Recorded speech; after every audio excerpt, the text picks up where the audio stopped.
Hello people, it's Tom rider.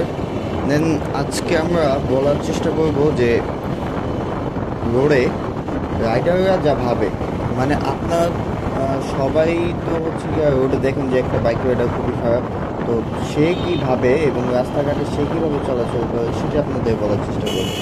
তো আমরা অনেক সময় দেখি যে আমরা রাস্তা পার হতে গিয়ে অর্ধেক রাস্তা গিয়ে আবার ব্যাক করতে চাস, এবং আবার অনেক সময় কি যে ডানে বামে না তাকে রাস্তা পার হতে যাচ্ছে।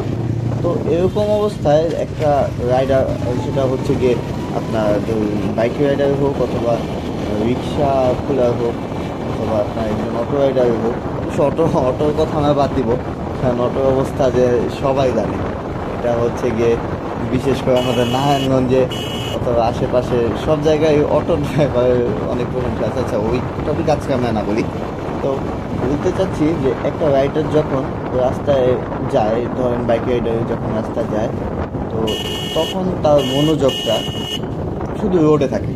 এটা আপনাকে মানতে হবে। যদি সে অন্য কোনো মনস্ক হয়ে থাকে তো সেক্ষেত্রে তার সে আস্তে আস্তে চালাবে অথবা সে একদমই স্লো চালাবে। এটা একটা স্বাভাবিক ব্যাপার। আপনার এটা যে কোনো রাইডারকে জিজ্ঞেস করলে পারবেন যে সে তার মাথায় অন্য কোনো চিন্তা ভাবনা চলতেছে, সে অবস্থায় সে কখনোই দ্রুত বাইক চালাবে না।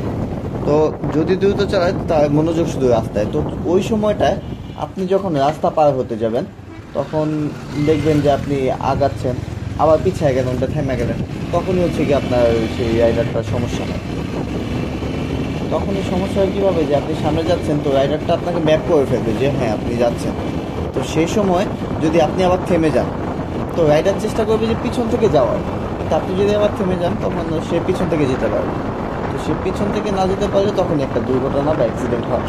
এবং এটা থেকে রোধ করতেই আপনাদের সর্বোচ্চ চেষ্টা করতে হবে যে না, আমি যেভাবে যাচ্ছি আগে বাম সাইডে চেক করবেন, আগে ডান সাইডে চেক করবেন, তারপর বামে চেক করবেন। যদি দেখেন না ঠিক আছে আমি রাস্তা পার হতে পারবো, সেক্ষেত্রে আস্তে আস্তে বের হবেন। দৌড়ানো যাবে না। এক হচ্ছে দৌড় দিয়ে আসতে, আপনার সামনে মনে করেন একটা অটোর পিছন থেকে আপনি দৌড় দিলেন, তো অন্য সাইড থেকে যেখান থেকে মনে করেন আপনার বাইক আসতেছে সেখান থেকে উনি কিন্তু আপনাকে দেখতে পেলো না, কারণ আপনি কিন্তু অটোর পিছনে ছিলেন। তো আপনি যখন অটো থেকে পিছন থেকে লাফ দিয়ে বের হবেন তখনই হচ্ছে গিয়ে বাইকারটা আপনাকে ম্যাপ করতে পারবে না, আপনার উপর উঠাই দিবে, অ্যাক্সিডেন্ট হয়ে যাবে একটা। তো সেক্ষেত্রে আপনার অবশ্যই পিছন থেকে দৌড় দেওয়া যাবে না কিছু, অথবা আপনি দৌড় দিবেন কেন, রাস্তায় দৌড় কেন দিবেন, আস্তে আস্তে যাবেন এবং অবশ্যই ডানে বামে তাকায় যাবেন। এবং সবচেয়ে যেটা বিপজ্জনক ব্যাপার, যেটা আমি এই ভিডিওতে দেখাচ্ছি, যে মাঝপথে গিয়ে ফেরত আসার চেষ্টাটা, এটা সবচেয়ে বিপজ্জনক। কারণ রাইডার ভাববে যে হ্যাঁ আপনি তো যাচ্ছেন, তো আপনার পিছন থেকে সে আপনাকে ক্রস করবে। কিন্তু যদি আপনি তখনই ব্যাক করেন তো রাইডার কিছু করা থাকবে না, অ্যাক্সিডেন্ট আপনার হবে, রাইডারও হবে।